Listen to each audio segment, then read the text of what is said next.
Hello everybody, how's things? Okay, so I've just come back. I've had a day out in Nottingham. Well, more of an afternoon out really. I quite often I'll take myself up there. If I've got a day off, I'll just take myself up to Nottingham, browse around some of the shops, etc. But I found myself in Waterstones, which is like it's like a sort of chain of books and yeah, I picked this up. Been after this for ages. It's, what is it? Edmund Spenser, The Faerie Queene. Now, why am I talking about this on like my, my channel's predominantly about music and what have you. Well, this goes back to when I must have been in my teens. I can't remember exactly how old I was. But I was a big Queen fan. And I finally got hold of, like Queen 1 and Queen 2. And of course there's a track on Queen 1 which is called The Faerie Queene. With that line, oh Mother Mercury, look what they've done to me, etc, etc. And I was just browsing in this bookshop one day. I don't know if you actually do that. And I saw this book, it said The Faerie Queene, and I thought, is that what that song's about? Now, in actual fact, no, it's not. It's not that at all. But it sort of like set my mind going. Like thinking that maybe, like sort of dig a bit deeper. And people like Spenser, who wrote this Faerie Queene, people like Spenser, who like sort of predates Shakespeare. They were possibly like an influence on the group, at that time, and especially like when you like live, like if you've seen it, like Live at the Rainbow or the Night at the Odeon, the '75 Christmas concert, and they do like the White Queen. Now, you've actually like the actual style of that. I always thought it sounded very Elizabethan. But then being brought back to like sort of that '70s heavy rock style, and I was thinking, was this like an influence? I mean, got long story short, this is like a big epic poem about London, basically. But London as it would have been in like the sort of late 14th, late 5th. So beg your pardon, not 14th, late 15th, early 16th century. That sort of Tudor England. A lot of it goes back, like people like Henry VIII. Actually, not people like, it was Henry VIII who he ordered like sort of great areas of London to be cleared and forested over, so that it could be turned into like hunting grounds, so that you could have like an afternoon's hunting, like hunting deer and stuff like that. Don't know whether any world leaders will get away with that these days. Say, right, well, I want this area of Washington cleared, please, because I want to put a forest up so I can go hunting. I don't think it'll work that way. But you also, the thing is though, that you get this mythical landscape, where and obviously, like you could see some links between this and Shakespeare's A Midsummer Night's Dream. Where you got that clash of like modern and the otherworldliness of like the land of the fairies and what have you. Fairy spelled Faeri, and Queen with an E on the end. So years later, I've always come back to this. Quite often, like.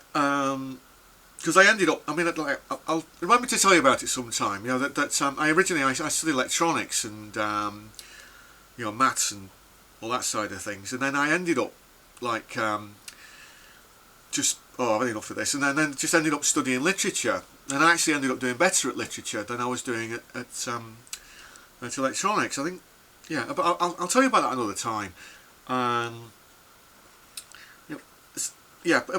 If you want to hear that story, put it in the comment. Please, Peter, please tell us that story. But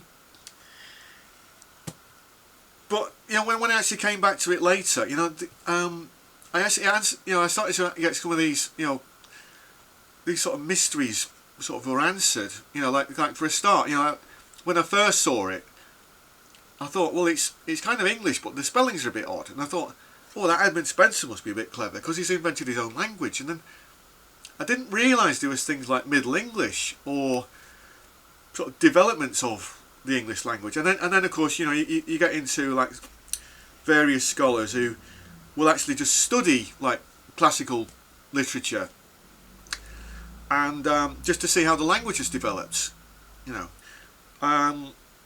So there was all that sort of thing to go on, but you know, throughout that time, you know, especially because, you know, I was a big fan of like, you know, like Queen during that sort of, you know, those first few albums up to you know, Night at the Opera, maybe Day of the Races as well, even though they were starting to change direction then. But that sort of you know, that's that sort of like Elizabethan but mixed with like modern heavy rock style, or just bringing it back to, you know, like contemporary music. I was very much into that. You know, and the way they used to dress up in those Andrew Rhodes clothes and all that as well. I was very into that, and I started to, you know, I started to conceive this idea, you know, that maybe one day, you know, I could put my own group together, but deliberately, you know, like base it on like some of these classical poems, you know about knights and you know, virtuous quests and you know, yeah, etc., etc. Because, you know, like, I mean, like the more I started to actually realise, you know, and this is something that, you know, that you know, I've come to realise it, you know, even later, because there's still a lot to learn. This idea of what's known as Deep England or even Merry England, but I prefer the phrase Deep England because you can look at, you know, like the English landscape as just like literature and folklore all the way down, you know, rather than turtles all the way down. It's sort of like, you know, literature, poetry and folk song and things like that all the way down. But not in the sort of like hey nonny no and you know, like I'll tell you the tale of the condemned man. He, you know, not like that, you know, but more sort of, you know, pushing towards like the worthy and you know, like the more sort of, if you actually respect what these people were doing or what they were trying to do at the time, and then contrast that with like a modern situation, you know, then it sort of elevates the, you know, like the music to a point where, you know, like nobody else can touch it, you know, nobody else is doing it, because in a way all you're doing is you're giving back England to the people, you know, and then in that way you can kind of see why Queen would have changed direction sort of after like the mid-70s, but, you know, apart from like that, because they were linked to, they were classed as what was known as glam in those days, and that's different than like all like the, you know, like the hair metal stuff. You know, like English glam, it was just, you can kind of, I think with Bohemian Rhapsody going to #1, it sort of bookmarked that era. It's kind of like, you know, like the glam was kind of like, you know, fading, and so you can kind of see how, you know, they were almost needed to change direction. I mean, they could have carried on pursuing, you know, but it's got, you know, pursuing some of this more worthy poetry and literature, and folk song and what have you. But it's a question of like how commercially viable it would have been, you know. And then you know, of course, you know, things like News of the World, where, you know, they were up against things like punk, and there's that, you know, there's that story about, you know, like Freddie meeting Sid Vicious and calling him, you know, Mr. Ferocious and what have you. And, you know, almost like, you know, but also, you know, one thing that Queen have always done, you know, they need to reinvent themselves with each record, so that they're not completely repeating themselves, you know. So you can kind of see the change of direction, and you can also see, you know, in some ways, you can also see, you know, like things like, you know, like Rainbow, you know, like when you know, when Dio was in the group, you know, like that. But that's more sort of medieval sort of poetry and what stuff like that, you know. But I just, you know, I just wanted to throw that out there, you know, because in case you know, in case you know, in case that was of, you know, of some interest, you know, I mean, just to say that, you know, that the Queen of, you know, that they've not only they've influenced me musically, but they've also, you know, like influenced me, you know, like in terms of, you know, like literature, you know, like this, making it more accessible than perhaps it would have been. You know, it's not necessarily, you know, like for all the, you know, the old crusty fuddy-duddy professors who, you know, don't stray out of their offices, and you know, academics with offices which are messier than than my room here, you know, you know, and, you know, and those sort of, you know, sort of gravelly voice, you know, people smoking pipes, you know, like Tolkien and Lewis, and, you know, people like that.